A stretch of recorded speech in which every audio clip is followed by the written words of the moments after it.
Assalamualaikum warahmatullahi wabarakatuh. Halo semuanya, jumpa lagi dengan saya Chow Sing Sing, kurator dari podcast Horror Night Story.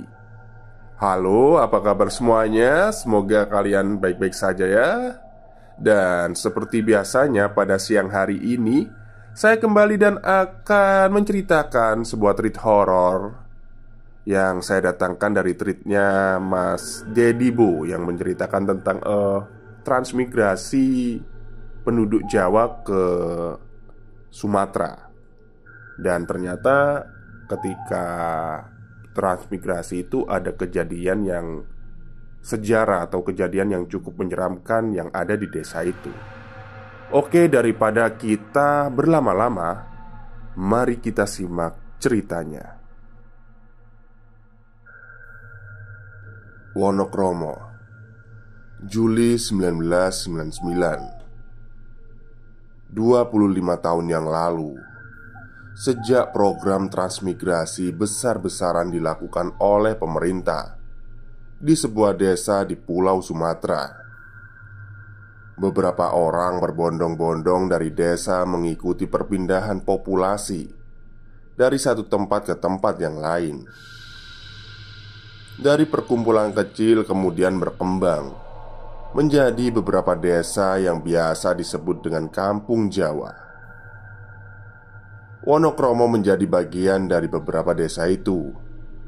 Samidi, kepala keluarga yang ikut memboyong keluarganya pindah ke Sumatera untuk mengikuti jejak sang kakek.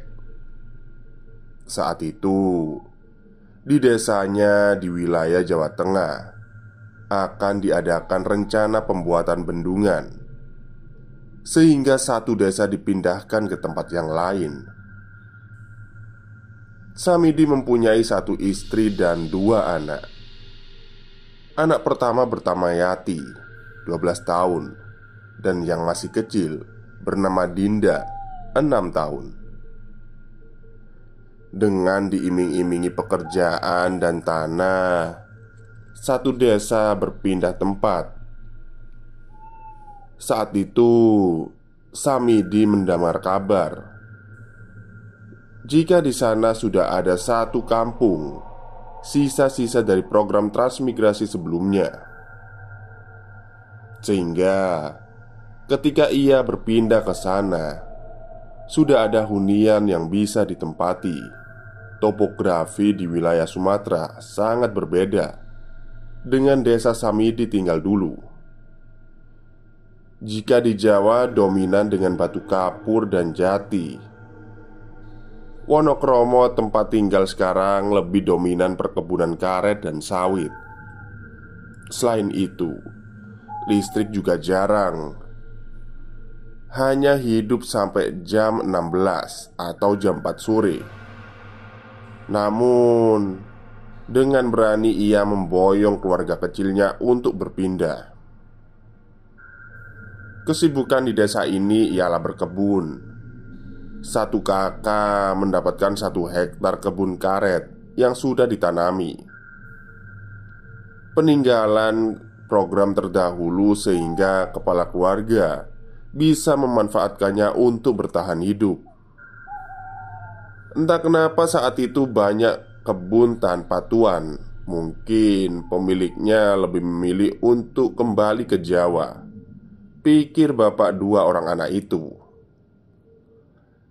Ketika orang tua pergi menyadap karet, biasanya anak-anak kecil dititipkan di tempat penitipan atau biasa disebut dengan pamong. Bangunannya seperti rumah dengan sekat dinding di masing-masing ruang. Dari jauh terlihat seperti sekolah, namun hanya anak-anak kecil dan 3 ibu-ibu yang mengurus anak yang dititipkan oleh orang tuanya itu. Jika sudah sore, maka anak tersebut akan dijemput lagi ketika selesai beraktivitas.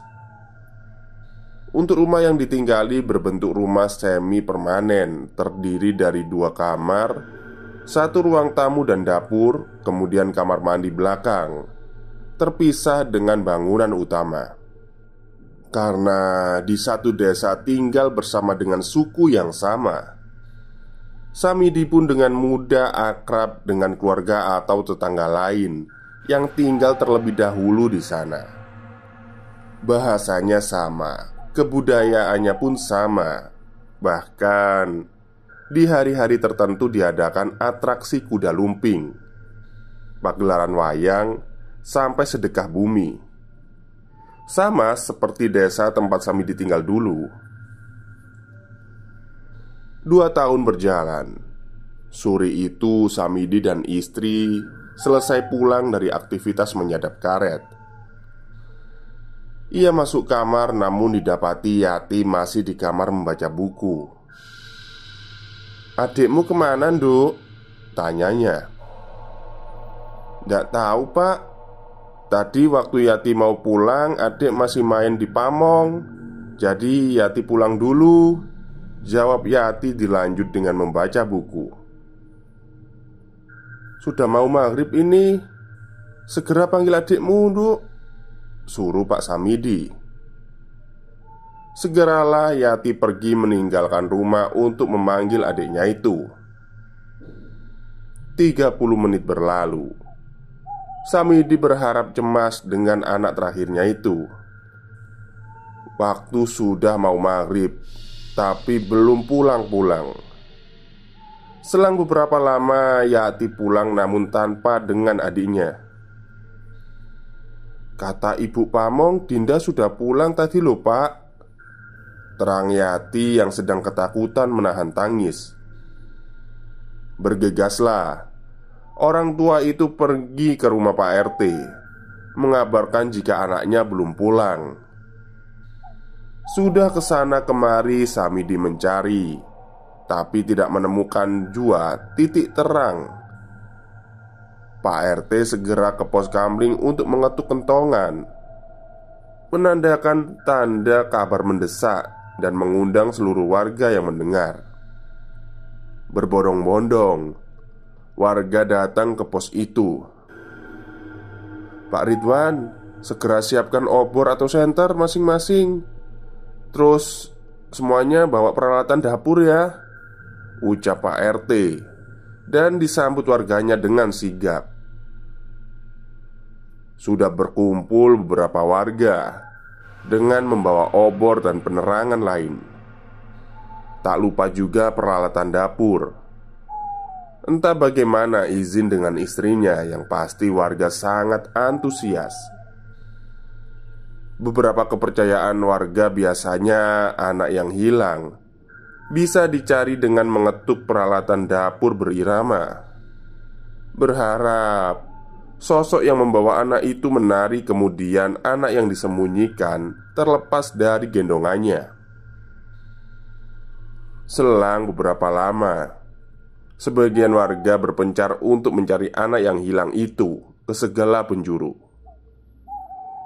Saut-saut terdengar bisikan warga. "Apa ini ulah hantu itu ya?"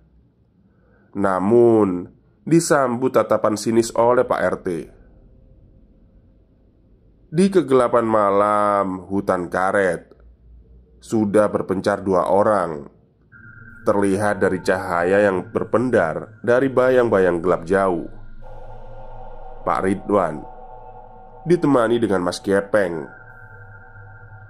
Panggilan ini tidak didapat semata-mata karena iseng, tapi memang pawakan dari Mas Gepeng ini terlihat kurus, dengan sedikit, cacat di bagian bibir, sehingga perkataannya kurang jelas. Lain perawakannya dengan Pak Ridwan yang gemuk dan susah untuk berjalan jauh. Pasangan ini jika dijajarkan terlihat seperti angka 10. Ya, sangat serasi. Entah kenapa Pak Ridwan dipasangkan dengan Mas Gepeng, membuatnya setiap berjalan selalu menggerutu. Di tengah kebun karet, Pak Ridwan melihat sudut-sudut kegelapan di bayang antara pohon-pohon karet. "Gimana, Peng? Kelihatan sesuatu nggak?" tanya Pak Ridwan. Mungkin di sana." sambil menunjuk sisi kebun yang semakin gelap. Gepeng berjalan di depan Pak Ridwan, kemudian berbalik mematung. Melihat gerak-gerik Gepeng membuat Pak Ridwan mengerutkan dahi. "Ada apa, Peng? Ketemu?" tanya Pak Ridwan. Namun Gepeng masih diam mematung sambil memandanginya. Ia melihat wajah Gepeng pucat. Kemudian dengan suara patah-patah terucap, "Wing, ayah oncom." "Hah? Oncom? Orang lagi nyari anak malah kepikiran makanan kamu itu," sahut Pak Ridwan kesal. "Wing, congkoblak." Entah kenapa saat mengucapkan kata itu ia menjadi sangat fasih sekali. Kemudian Pak Ridwan menyadari sesuatu yang mengganggu di belakangnya. Saat dia menoleh, ternyata terlihat sesosok pocong yang sudah berdiri di bawah pohon karet, menatap kedua orang itu dengan kapas yang masih menutupi hidung dan mulut. Ari," teriak Pak Ridwan tanpa sadar. Bicaranya seperti Gepeng. Terlihat dari jauh dua cahaya merah bergerak cepat tak beraturan. Di sisi lain, di suatu tempat terdengar suara, "Ketemu!" Kemudian berbondong-bondong warga menghampiri asal suara itu. Terlihat anak kecil di bawah pohon karet sedang memeluk boneka tertawa cekikikan seperti sedang bermain. Pak Samidi menghampirinya, memeluk serta menangis. "Dinda," tangis Pak Samidi kemudian menggendongnya. Ia melihat Dinda membawa boneka yang terbuat dari karung. Namun yang membuat geram, boneka itu ternyata wajahnya seperti orang tua. Bergegas warga dan Pak Samidi untuk pulang dengan membawa Dinda yang masih memegang boneka itu. Sore harinya Pak Samidi pergi ke rumah Pak RT, yang kita beri nama Pak Dadang saja ya. Pak Dadang menyambut tamunya itu dengan mempersilahkan masuk. Di ruang tamu Pak Dadang terlihat ornamen khas Jawa. Hiasan-hiasan dinding seperti kuda yang terbuat dari anyaman menempel di antara hiasan dinding yang lain. "Pak, saya kepikiran tentang masalah Dinda," terang Pak Samidi. "Kenapa dengan Dinda, Pak?" jawab Pak Dadang penasaran. "Sekarang Dinda setiap malam gak bisa tidur. Sesekali ia melihat boneka yang kemarin ia bawa, seperti mengajaknya berbicara. Tapi ketika ia sudah tidur, dari luar kamar seperti ada suara orang tua yang berat. Saya juga kepikiran, Pak, tentang kerasaan warga kemarin. Hantu apa gitu namanya?"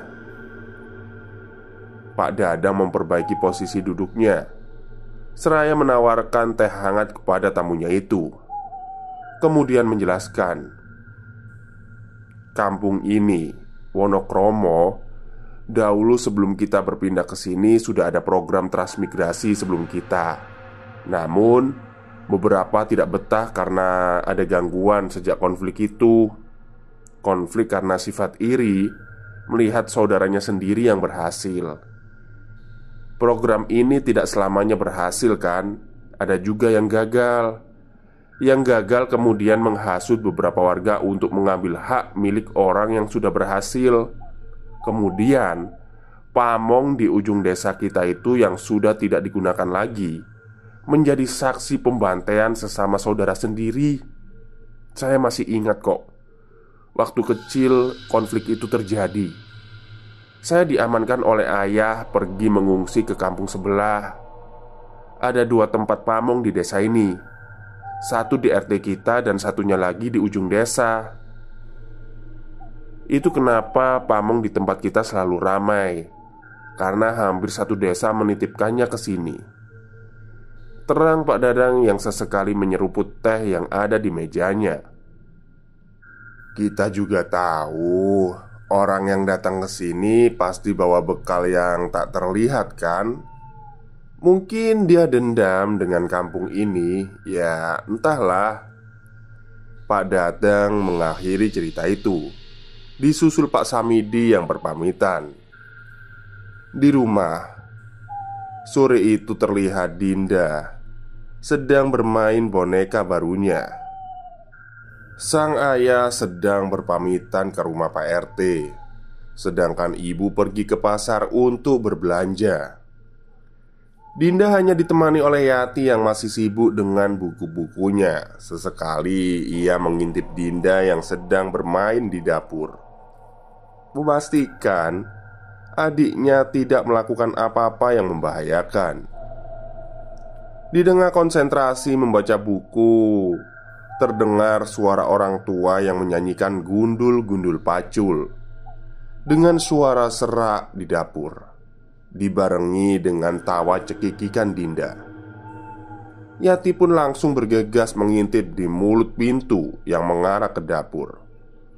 Terlihat sesosok orang tua berpakaian serba hitam membawa celurit. Kepalanya botak namun menyisakan rambut terurai di samping kepalanya. Yang membuat Yati tidak bisa lupa ialah sosok itu bernyanyi dengan leher yang hampir putus. Kepalanya menggantung ke belakang, sehingga saat ia bernyanyi, darah keluar dari leher yang hampir putus itu. Naas, saat Yati diam-diam memperhatikan, sosok itu menoleh kepada Yati, seraya tersenyum memperlihatkan gigi hitamnya. Yati berteriak, menutup telinga dan matanya. Nyanyian itu semakin kencang terdengar seperti mendekat, diiringi suara besi yang bergesekan dengan dinding kayu. Suara itu semakin dekat. Sekejap, Yati memberanikan diri membuka mata. Yang terlihat hanya Dinda bermain dengan boneka yang terbuat dari karung itu. Sore itu, bapak dan ibu datang bebarengan. Ibu membawa beberapa sayur dan beras hasil pergi dari pasar, sedangkan bapak hanya pulang dengan diam. Entah apa yang ada di pikiran bapak saat itu. Yati hanya diam menyambut kedatangan mereka. Malamnya Dinda tidak bisa tidur lagi. Dia asyik bermain dengan boneka seramnya itu. Sesekali bapak mengingatkan Yati untuk membujuk Dinda segera tidur. Tapi dia hanya menyuruh adik kecilnya itu seadanya. Di ruang tamu, ibu menghampiri bapak dan memberikan bengle. Bengle itu sejenis tanaman rempah yang ia dapatkan saat belanja dari pasar. Bentuknya seperti jahe. Dulu di desa, para orang tua yang punya anak kecil mengunyah tanaman rimpang ini agar sang anak cepat tidur. Bergegas bapak membersihkan bengle dan mengunyahnya. Sembari tidur ngeloni anaknya yang terakhir itu, 15 menit kemudian Dinda sekejap tidur di samping mereka, yang entah ia dapat dari mana, disusul oleh ibu membaringkan dirinya. Di kamar Yati, ia hanya berguling-guling. Matanya tidak segera memejam sampai ia melihat jam yang ada di atas meja menunjukkan pukul 01.00. Lapar yang ia rasakan membuatnya seperti kegalauan yang abadi. Mata memejam, tapi perut memaksa untuk membuka matanya. Ia menuju kamar bapak untuk membangunkan ibu, tapi tidak didapati ibu di kamar itu. Bergegas, ia menuju ke dapur untuk mencari makanan yang tersisa sebagai ganjal perut. Di pintu dapur terdapat tirai yang diikat agar memudahkan orang untuk lewat. Yanti menuju dapur melewati tirai itu. Menabraknya sedikit sehingga terlihat tirai itu bergoyang mengikuti Yanti. Segera ia mengambil nasi yang ada, kemudian mencari bahan makanan yang tersedia. Ada yang sedikit mengganggu pikirannya. Setelah ia melewati tirai, tirai itu masih bergoyang sampai detik ini. Yanti segera berbalik menuju tirai yang mengganggu itu. Pikirnya, dengan melepaskan ikat itu, tirai akan berhenti bergoyang.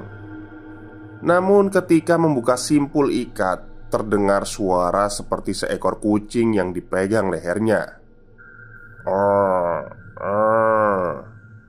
Ia tidak sadar, di balik tirai itu ada sosok hitam dengan kepala botak memandang dirinya. Setiap sosok itu bersuara, darah dari lehernya muncrat keluar. Di kamar mandi yang terpisah dari bangunan rumah, ibu sedang buang air kecil, ditemani dengan senter dengan cahaya redup menggantung di tangan kirinya.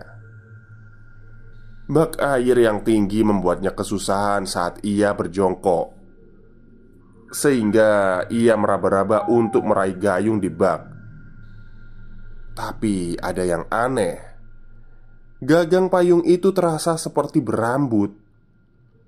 Ketika ia menyenter gayung yang ia pegang, ia menyadari ia sedang memegang janggut dari sosok kepala tanpa tubuh. Kemudian kepala itu menyeringai melihatnya. Teriakan demi teriakan terdengar dari dua tempat, membangunkan bapak yang saat itu ngelonin Dinda. Segera bapak menghampiri melihat ibu dan Yati dengan ekspresi ketakutan. Malam itu bapak berkumpul bersama satu kamar dan tak ada yang berani keluar. Di tempat lain di sisi desa, terlihat dua orang yang sedang berjaga di pos ronda. Ya, siapa lagi jika bukan Pak Ridwan dan Gepeng. Malam itu dingin tak seperti biasanya.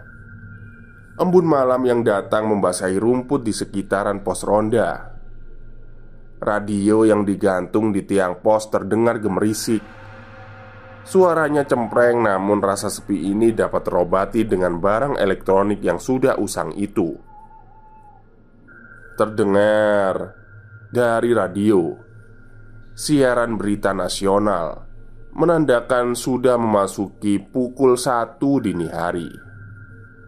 Pak Ridwan bergegas untuk melakukan patroli yang kedua, yang sebelumnya dilakukan jam 9 dengan mengajak Gepeng. "Rute kali ini akan sedikit menyeramkan, Peng," ucap Pak Ridwan yang sedari tadi melihat Gepeng diam sembari mengangguk.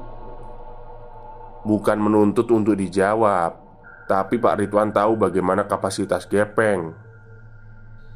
Harapan dia hanyalah setidaknya malam ini tidak sepi. Patroli yang kedua ini akan melewati rute batas desa yang dimana di situ terdapat bangunan pamong, bekas tragedi pembantaian yang terjadi beberapa tahun yang lalu. Setelah mereka akan memutar kembali ke pos ronda, mereka pun bergegas untuk mengambil senter dan beranjak untuk berpatroli. Jalanan kampung terlihat sepi. Jarak rumah yang berjauhan ini semakin membuat rasa merinding terasa nyata. Mereka berdua berjalan sambil sesekali menyorotkan senter ke rumah-rumah atau pohon-pohon. Pak Ridwan menyadari gerak-gerik Gepeng yang sesekali melihat ke belakang sambil menepuk tengkuk lehernya. "Kenapa, Peng?" tanyanya. "Au, au." "Banyak nyamuk," jawab Gepeng sekenanya. "Oh," balas Pak Ridwan. Percakapan ini mulai terlihat canggung. "Ya, oke lah. Sebentar lagi mereka sampai di bangunan kosong itu. Terlihat samar dari jauh. Bangunan itu seperti hidup, menyimpan misteri yang sudah lama dipendam. Mereka terus berjalan mendekat. Tiba-tiba terdengar suara lirih gemerisik tawa anak-anak, seperti sedang melakukan aktivitas belajar mengajar di ruangan pamong itu. Semakin mendekat, suara itu semakin jelas, diikuti dengan bau amis di halaman bangunan kosong itu. Pak Ridwan bergidik ngeri mempercepat langkah kakinya. Namun ia melihat Gepeng yang sedang berdiam diri di belakangnya. Senter yang ia pegang jatuh. Gepeng mematung dengan bola mata di atas sembari tersenyum menyeringai menatap Ridwan. Segera ia bergegas untuk berlari. Kemudian mengetuk semua pintu rumah warga, mengabarkan bahwa Gepeng sedang kesurupan. Tak lama kemudian warga berbondong-bondong untuk melihat Gepeng yang masih berdiri di halaman bangunan kosong itu. Ia menggelepar-gelepar seperti ikan yang lepas dari kailnya, memandangi semua warga yang berkerumun, termasuk juga Pak Ridwan. Ia menunduk. Kedua kakinya menumpu badan sambil sesekali memegang leher dan berteriak. Dengan lirih ia berucap, "Oe, udah inggal kenge." "Aduh, apa sih mbah? Gak jelas." Pak Jasto memotong. "Iya mbah, kalau mau komunikasi ya masuk ke Ridwan aja," teriak salah satu warga yang diiyakan oleh yang lain. Loh, kok kalian malah mau kesurupan saya?" jawab Pak Ridwan heran selang beberapa jam. Gepeng diam. Badannya tersungkur jatuh lemas. Warga segera menggotong Gepeng. Namun saat warga mulai mendekat, terdengar suara teriakan dari Pak Ridwan sembari mempelantingkan diri jatuh ke tanah. Ternyata keinginan warga terwujud. Ganti Pak Ridwan yang kesurupan. Ini warganya bangsat ini ya. Oke, kita lanjut. Cek satu. Wah! Teriakan Pak Ridwan semakin keras. Sambil sesekali tersenyum, sosok itu melanjutkan pesan yang terpotong tadi. "Kalian harus meninggalkan desa ini. Sebentar lagi waktunya akan tiba." Kemudian Pak Ridwan terjatuh. Warga bergegas untuk melaporkan kejadian ini ke Pak RT. Pagi itu warga mulai beranjak untuk memulai aktivitasnya pergi ke kebun.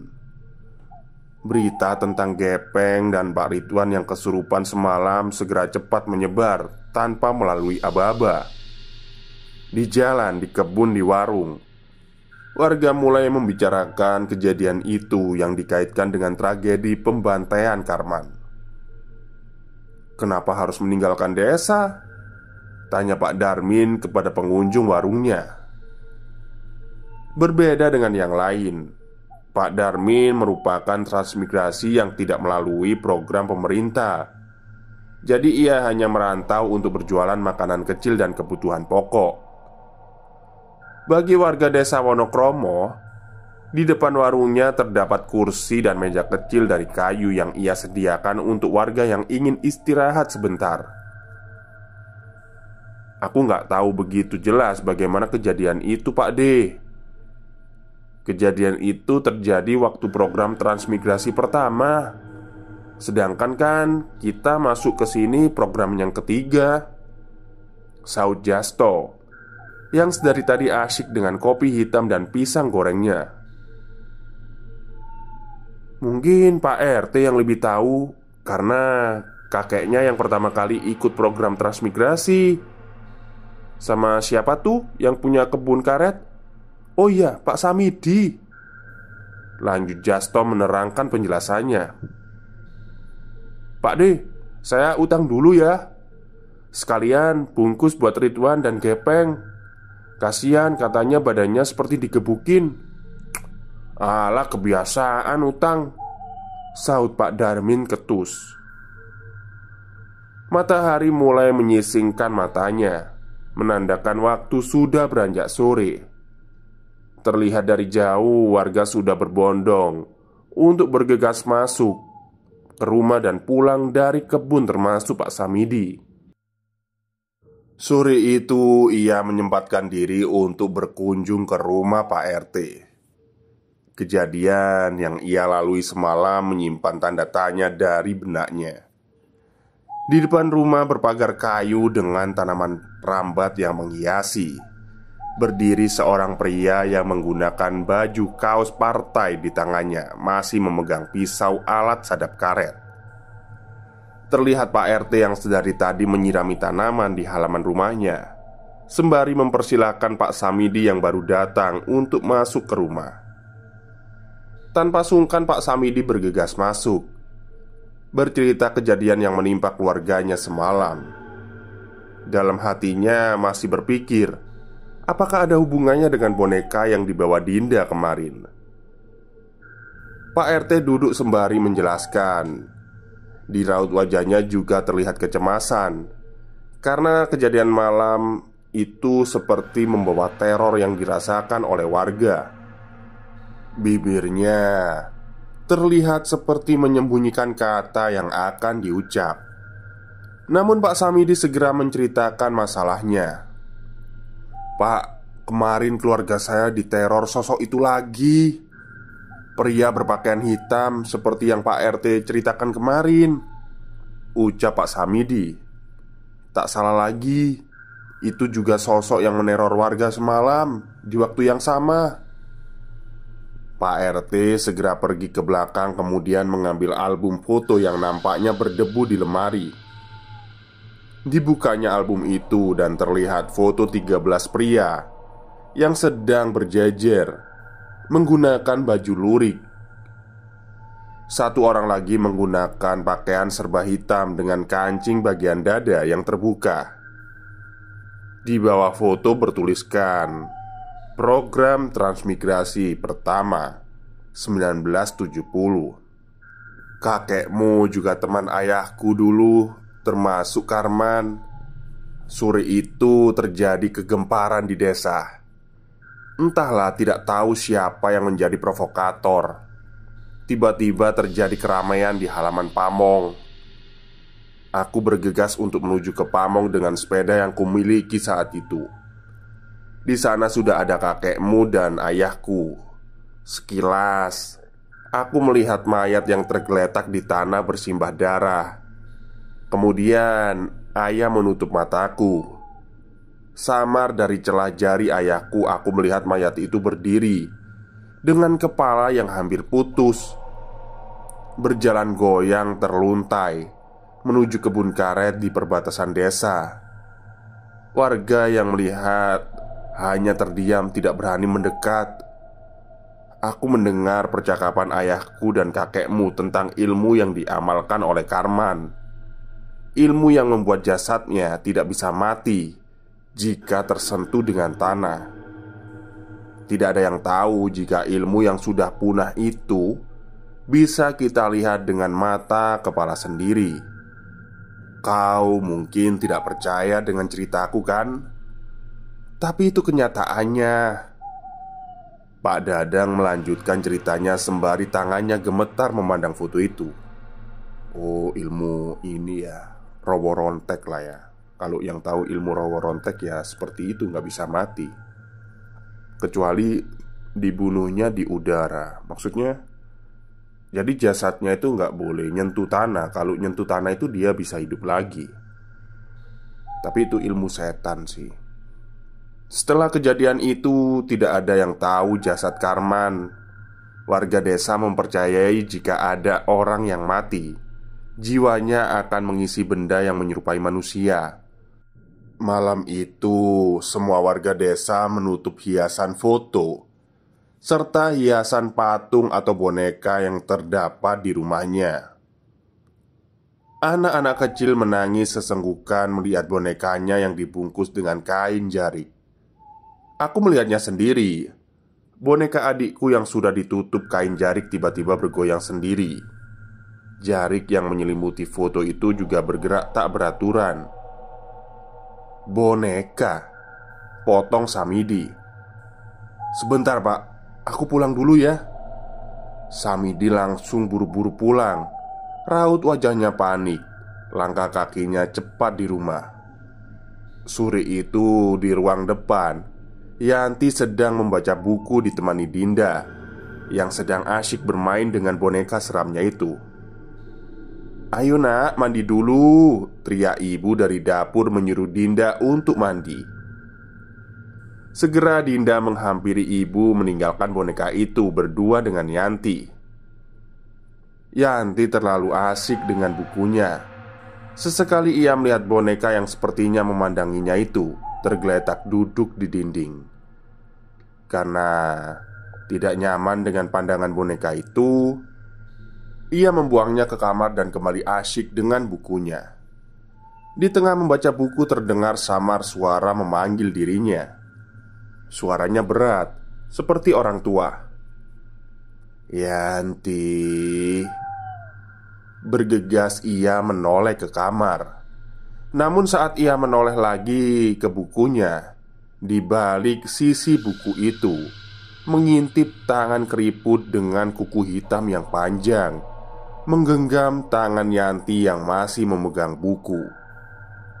Segeralah ia berteriak dan bergegas ke kamar mandi memanggil ibu yang sedang memandikan Dinda. Namun yang terlihat ibu sedang membenamkan kepala Dinda ke bak mandi sambil tersenyum. Melihat Yanti melihat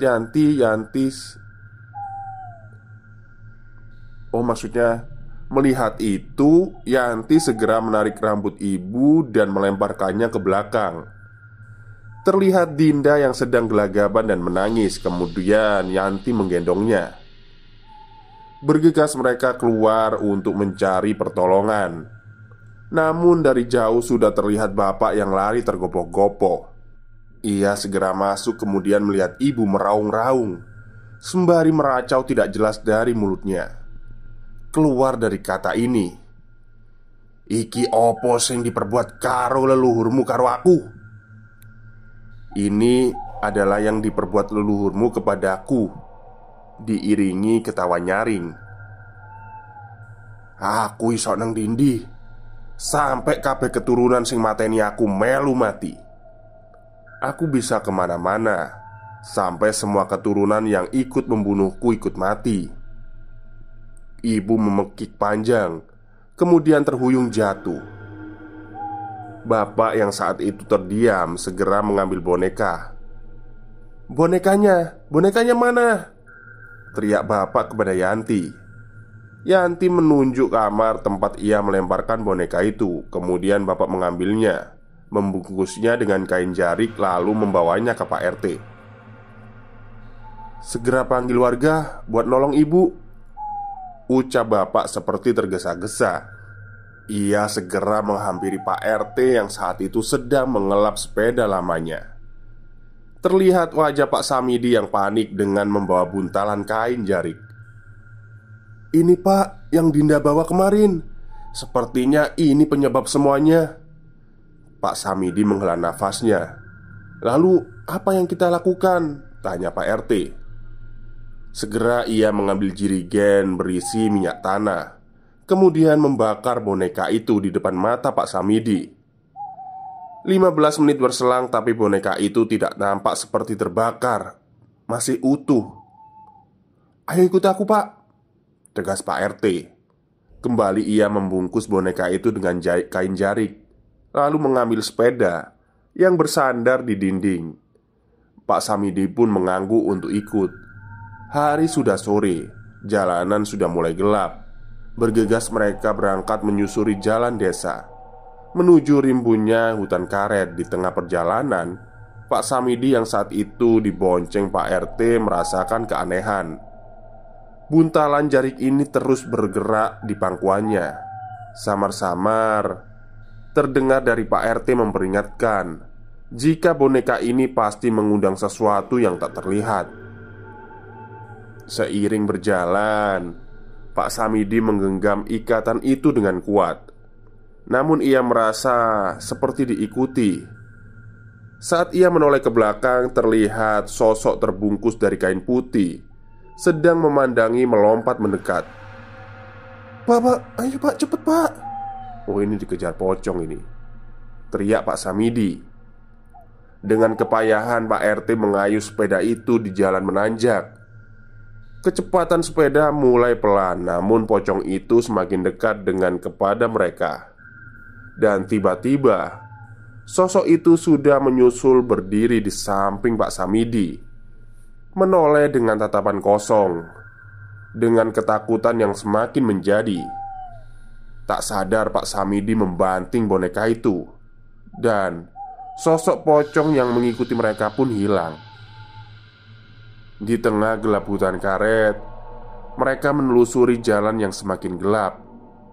Buntalan kain itu makin terus bergerak. Suara gemericik air menandakan adanya sungai yang mengalir di dekat mereka berdiri. Disitulah mereka menuju. Mereka bergegas mengikatnya dengan kain jarik, lalu membuang boneka itu ke sungai perbatasan kebun. 7 tahun berlalu. Yanti, anak pertama dari Pak Samidi, sudah beranjak dewasa. Ia pergi ke kota untuk bersekolah. Sesekali ia mengabari orang tuanya tentang keadaannya di kota, tanpa menyinggung kejadian yang menimpa desanya saat itu. Namun ada sesuatu yang membuat Yanti gusar.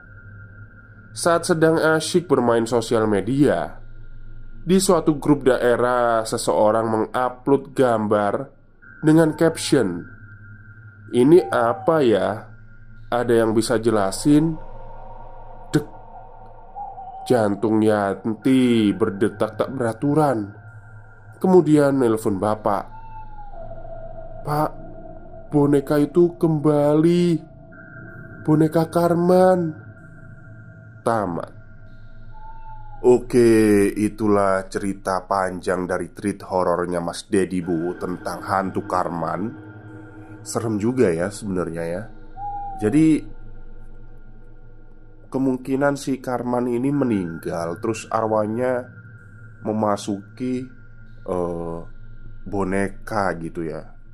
Tapi katanya kan Rowo Rontek itu nggak bisa meninggal. Tapi ya nggak tahu juga ya. Mungkin karena kepalanya udah mau putus terus nggak bisa dijahit, mungkin dia terus ya udahlah dendam pakai media lain gitu ya boneka itu. Baik, mungkin itu saja yang bisa saya ceritakan untuk siang hari ini. Semoga Anda semua terhibur. Selamat siang dan selamat beristirahat.